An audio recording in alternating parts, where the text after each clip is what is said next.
नमस्कार मंडळी, घरोघरी मातीच्या चुली या मालिकेच्या आजच्या पुढील भागात आपल्याला असं पाहायला मिळालं, आता जो राहुल आहे तो म्हणतो आता कोण आलं. मग आता शर्वरी म्हणते मी इथे आहे, हे कोणालाच कळू देऊ नको हां प्लीज. मग राहुल आता दार खोलायला बाहेर येतो. पाहतो तर काय, आता जानकी, ऐश्वर्या आणि अवंतिका ह्या तिघीही वहिन्या त्याच्या समोर असतात.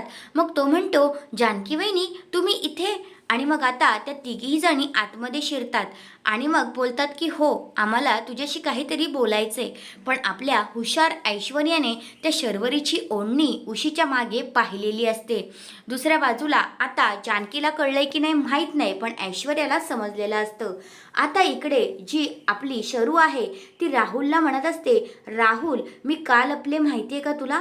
कारण त्या लोकांना वाटेल हिला विक्रांत गेल्याचा काहीच गम नाहीये, म्हणून मी लपून बसले. आणि मला असं वाटतंय की कुणालाच काही कळायला नको की आपण हे असं भेटतोय ते. असं आता इकडे शर्वरी राहुलला बोलते. आणि पैशाचा बंदोबस्त झाला की आपण इथनं निघून जाऊ. आता ती घरी आलेली असते आणि मग आता तिची आई म्हणते शरू कुठे गेलेलीस ग तू? आणि मग तेवढ्यातच आपली हुशार ऐश्वर्या म्हणते शरू तुझी ओढणी कुठे आहे? सॉरी हा, शरू नाही बोलत ती, शर्वरी असं म्हणते. तर तिला म्हणते शर्वरी तुझी ओढणी कुठे आहे? मग आता शर्वरी काय उत्तर देईल हे पाहणं रंजक ठरणार आहे.